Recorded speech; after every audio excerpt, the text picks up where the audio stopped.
Philippine President Rodrigo Duterte says he's dropped plans to run for vice president and will retire from politics when his term ends next year. President Duterte came to power in 2016, promising to reduce crime. But his violent campaign against drugs has sparked controversy at home and abroad. That's right, it's the end of the era in the Philippines. The bad boy president, Rodrigo Duterte, also known as Duterte Harry, is quitting politics. The 76-year-old was expected to try to cling to power one way or another in elections next year, but he shocked his supporters over the weekend by bowing out for good. In obedience to the will of the people who, after all, placed me in the presidency many years ago, I now say sa mga kababayan ko, sundin ko ang gusto ninyo. And today, I announce my retirement from politics. Now, on the face of it, President Duterte appears to be acting responsibly. He's at the end of his 6-year term, which is the limit in the Philippines, so it's time to step down. But then again, perhaps he's just trying to make room for his daughter to take over. But just like her father before her, Sara Duterte-Carpio is the mayor of Davao, the Philippines' third largest city. In recent weeks, the 43-year-old said she wouldn't run for the presidency next year, but her father is now indicating she will run, and that his longtime aide, Senator Bong, will be her running mate. So, klaro po ito, Sara Go. Sara Go. Kailan po ang filing ni Mayor Sara? Kailan po siya magpa-file? I really do not know. I do not have any idea at all.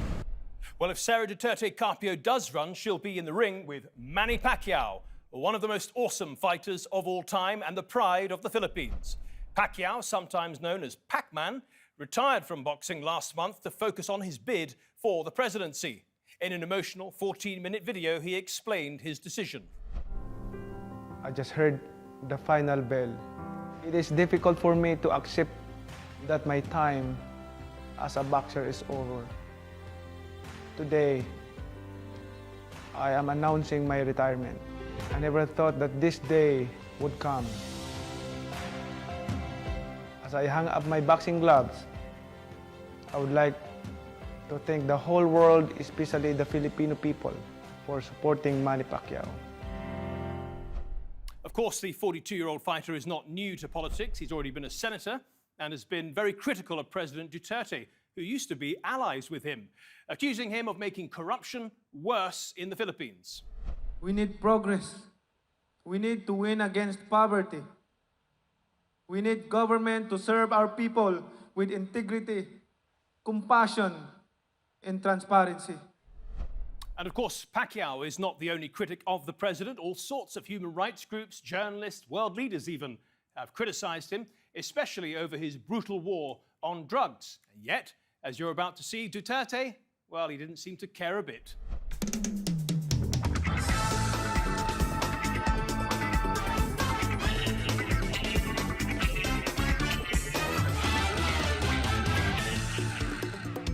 $5,927 deaths linked to Rodrigo Duterte's war on drugs. Drug dealers and addicts face death squads as part of a brutal crackdown on drugs in the country. The president of the Philippines has just admitted that he used to personally kill suspected criminals.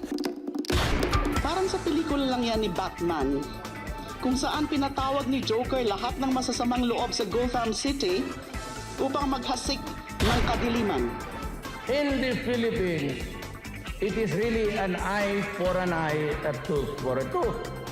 Mahirap lang ho kami, hindi rin nila kami papakinggan. Pag ang mahirap, mamamatay. Hitler massacred 3 million Jews. There's a 3 million drug addicts. I'd be happy to slaughter them. Please, if you're listening, please end the killings. 2 million per head. Dead or alive. Better dead. The war on drugs does not work. Ay isang mamamatay tao at sociopathic serial killer. In Davao, I used to do it personally.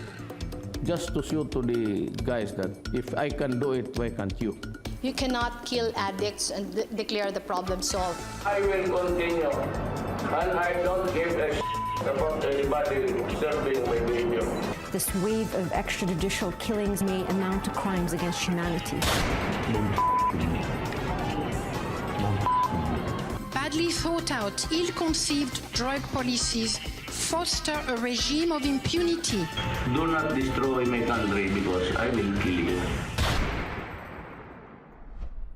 Well, you can see why they call him Duterte Harry, can't you? Let's bring in our guest now. And Dante Francis Ang II is the CEO of the Manila Times. Danilo Arao is an associate professor of the Department of Journalism at the University of the Philippines. And in London, Phoebe Damacale is the chairperson of the Filipino Domestic Workers Association. Welcome to you all. Danilo, I'd like to start with you. When you reflect on Rodrigo Duterte's term in office, what do you think went wrong for you the most? Well, there are a lot of things that went wrong, starting with human rights violations. There has been rampant extrajudicial killings, ransacking, and other aspects of violations of human rights. There's also the issue of the pandemic response, and it's clear, empirically speaking at least, that we're very much behind other countries in terms of handling the pandemic. Of course, territorial sovereignty would also be another pressing issue in the sense that our territories have been compromised under the Duterte regime because it's kowtowing with China. And let's not forget, of course, the economic hardships being done on the people. There are a lot of cases of contractualization and low wages.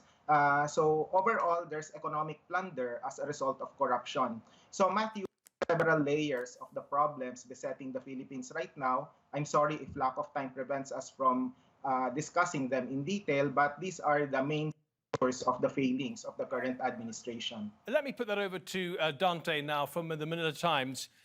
You've heard quite a long list there.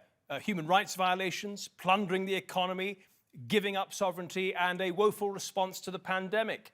How would you rate the president's performance in these? Well, I think if you want an objective assessment of President Duterte's performance during his presidency, I think you need a long lens of history and wait for passions to die down. But Professor Danilo brought up some interesting points, and certainly I agree with him that some of the points will be under scrutiny. But I don't think really you can judge the impact of them right now. And some of those things, of course, include the drug war, which is a program of the government, but so is also build, build, build. The foreign policy with regards to specifically China, and of course the COVID response. These will be the big four things that will be studied long after Duterte finishes his term. Dante, on the question of the drugs war, is it possible to have real figures on how many people were killed in an extrajudicial fashion as opposed to going through the due process? Well, I think there's been a lot of hype about the figures. Numbers as high as 27,000. But if you look at the actual figures reported by the government itself, and that was corroborated by a study as well as a report by Colombia, the numbers are really less than a third of that, around 5,600. Figure, but substantially lower than what some of the Duterte critics have been citing.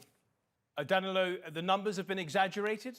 The numbers tend to vary. If it's the police, they will present a lower number. If it's the human rights groups, the perception is that it's a higher number. But in human rights parlance, even just one unjustified killing should be enough for outrage. So the statistics may vary, but the bottom line is that there are cases of, children being killed in the crossfire, and we cannot just simply dismiss this as collateral damage. So for me, I would rather look at it qualitatively and quantitatively. Despite the differences in the numbers, the bottom line is that human rights violations are being committed, and that would explain why Duterte right now needs to face the International Criminal Court, whether he likes it or not. Even if you leave aside the manner in which he conducted the war on drugs, just looking at the problem of drug dealing in the Philippines, over that period from 2016, has it got better or worse, Danilo? Okay, that's a good question. Actually, when you look at the data on the ground, drug dealing is declining. Is there an atmosphere of fear among people, among drug dealers? Definitely. But such fear also translates to innocent civilians worry whether or not they may be victims of extrajudicial killings. And if you're a journalist or an activist in the country right now, these are very, very dangerous times.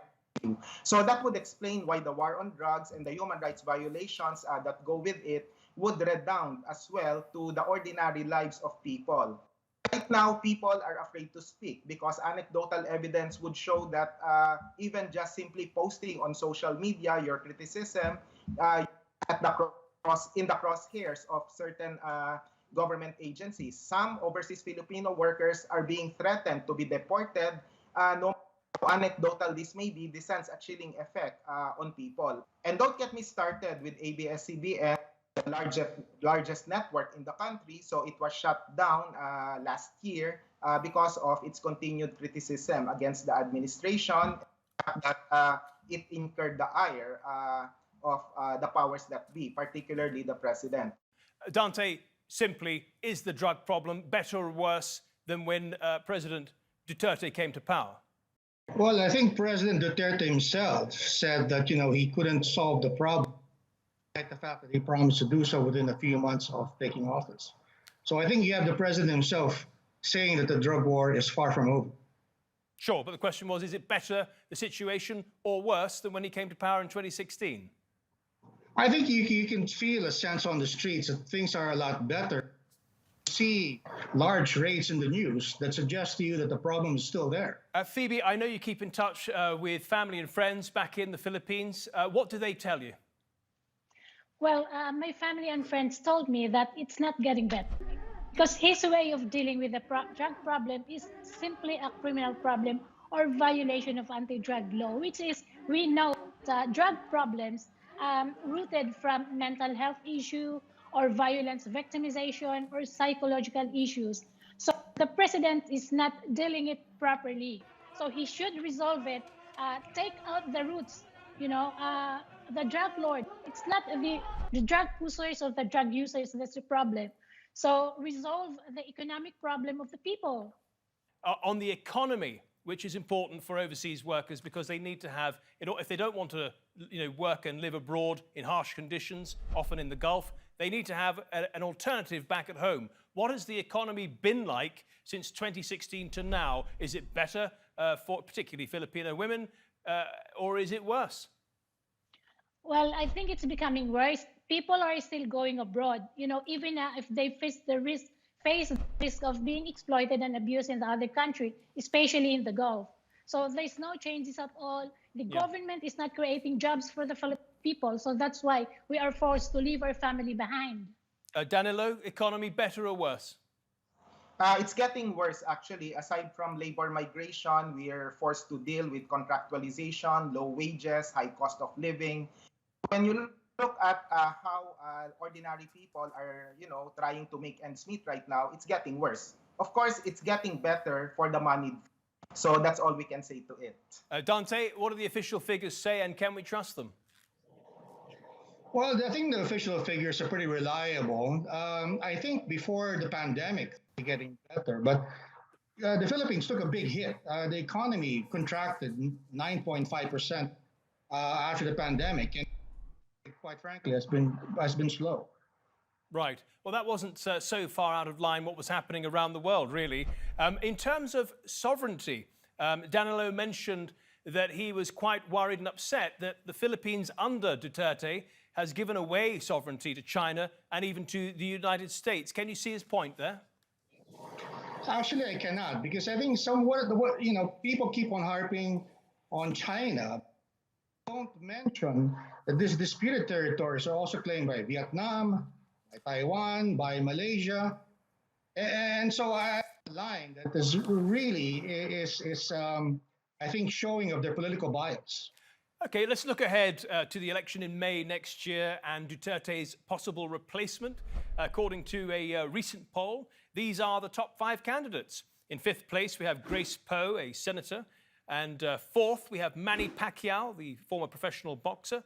3rd is Isko Moreno, who is the Manila mayor.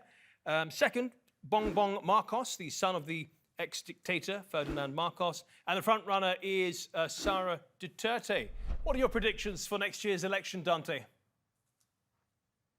Well, I think it's too early to say. I think what we're seeing now are just opening moves of a complicated chess game. And I, for see what each candidate is running for, what he plans or what she plans when they're in office.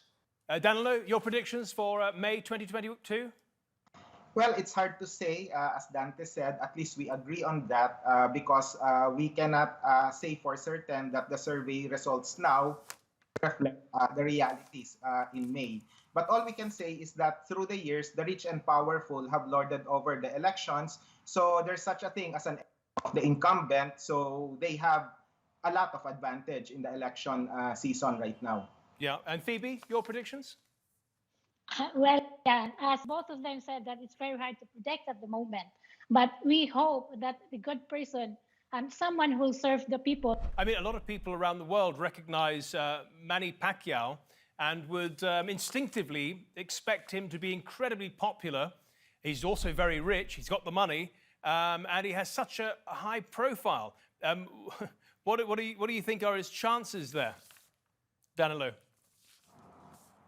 Well, I guess he has a chance within the realm of possibilities. But again, it all boils down to the rule of thumb that the equity of the incumbent would be to the advantage of those in power. So the machinery is at their advantage, and they control practically the budget. So the current budget right now is labeled as an budget because there's a lot of funds for red tagging, for certain agencies that would harass the people, but there's not much addressing, the COVID-19 pandemic. So there is that problem facing the Philippines right now. Dante, President Duterte stepping down, his daughter very likely to run in the election next year. Is this, if that does happen, if Sara does become the next president of the Philippines, is that just a way for the Dutertes to hang on to power, or are we going to see a real change of leadership here? Well, like I said, it's too early to say. I mean, this is the first phase of a long process, and you can't discount the fact that Mayor Duterte and Mayor Sara to file their candidacy in Davao, and the president himself said he will not, that he will retire from office. Sure, but what I'm saying is, if Sara Duterte does become the next president of the Philippines, will her father actually be in charge, or will it be her afresh? Well, I wouldn't pretend to know. I don't know well, but of course she is his daughter, and there is that factor that people will speculate about. Danilo? Well, there's a saying that blood is thicker than water. So perhaps if in the off chance that Sara becomes president, we can expect a lot of protection given to the former president, especially when it comes to prosecution by the International Criminal Court. I think that's the concern of the administration right now. They need to put someone in Malacanang who would be friendly to the Duterte. That would be Sara Duterte or even Bong Marcos. Phoebe, what do you want from the next president of the Philippines? Oh, we only want from the next president of the Philippines to serve the people, make sure that the interests of the people and the masses will be protected. We don't want someone who will abuse the human rights of the people. And we also want the president make sure to develop the country and the industrial so that people don't need to go abroad anymore. Right. You want someone to really stick up for domestic workers, Filipinos especially. Yeah, especially not only domestic workers, but everybody goes out from the Philippines to work abroad. and leave their family behind. We wanted to go home and work and leave their families. Yes. Is that a style of life that you would like to see almost come to an end, or at least be a matter of choice for people? Yeah, going abroad should be a matter of choice with everybody. Right. It's not that this time we don't have any choice because there's no job for us in the Philippines. Understood. Well, whoever replaces Duterte as president will certainly struggle to make quite the same impact on the world stage. Over his 5+ years in office, he's excelled at surprising, even shocking people with his language. We do want to start by warning everyone the language from the Philippine leader is graphic. You idiots. You bullshit. You're a son of a Don't with us. The Republic of the Philippines has a president with a foul mouth. Correct. You can go to hell. Mr. Obama, you can go to hell. Well, that's what you get for pestering Duterte about human rights. Clearly, he's a colorful guy. Maybe Duterte is still angry about the Philippines being a US colony for half a century. I am a president of a sovereign state. We have long ceased to be a colony.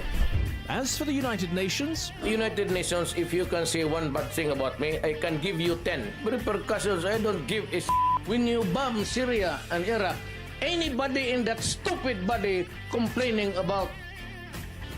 Duterte is also angry with the EU.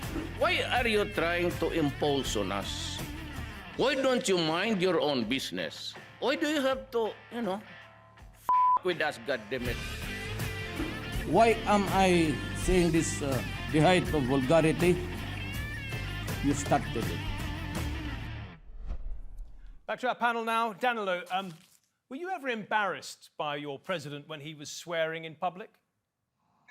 Embarrassment is an understatement. We don't expect that from a president because if you want to be presidential, then there has to be a certain degree of decency. So it's more of a disappointment rather than an embarrassment. And of course, it's not surprising that he gets criticism because of his misogyny and his cursive behavior. Phoebe, did it ever worry you to see your president talk in that fashion? Oh, it worries a lot, especially here in the UK. People are asking why your president is like that. He's always being on television. He is cursing the other leaders of the other nations. So that gives us disappointment. He's not acting as the leader of the country. Dante, is there any justification for speaking in that fashion? I think there is. I mean, the fact that we're talking about it. But I don't think you can discount connecting with the people. I mean, probably his base, given his high popularity. This is, I think, evidence that he is talking of the masses. Yeah, come in, Danilo. I was shaking my head in disbelief because we need to confront the reality that the cursing of the president has to do with the fact that it's not because of his educational upbringing, it's because of the coarse manner in which he governs the country. So his language is a reflection of his action. That's all there is to it. Dante? Well, he's never pretended to be presidential. He's always said that he's just a mayor of a town. So Duterte is Duterte. They, like it or don't like it, that's been his attitude. And given his popularity, it seems like it more than who don't like it. Dante and Danilo, one of you is a journalist, the other is a professor in journalism at a university. What is the state of the press right now in the Philippines, and do you expect it to get better? Danilo? Well, there's culture of impunity right now in the Philippines, and we're seeing the killings of journalists and various forms of harassment and intimidation, the most glaring of which was the shutdown of ABS-CBN. So the press is in dire straits right now, and we need to fight for press freedom. So right now, the obligation of journalists is really to ensure the restoration of press freedom in the country. Okay, Dante, you're at one of the biggest papers in the country. What's it like for you? I have my share of libel cases in this government, but that hasn't stopped us from criticizing when we have to. Truth be told, the press probably the most vocal. They're probably more likened to a pack of wolves than to meek lambs. Dante, Danilo, Phoebe, thank you all very much, and thank you for bearing with us with our difficulties with Skype. And thank you at home and on your phones for watching too. If you want to see this episode or any of our previous episodes, do go to our channel on YouTube. Just type in Nexus TRT World. Till next week then, goodbye.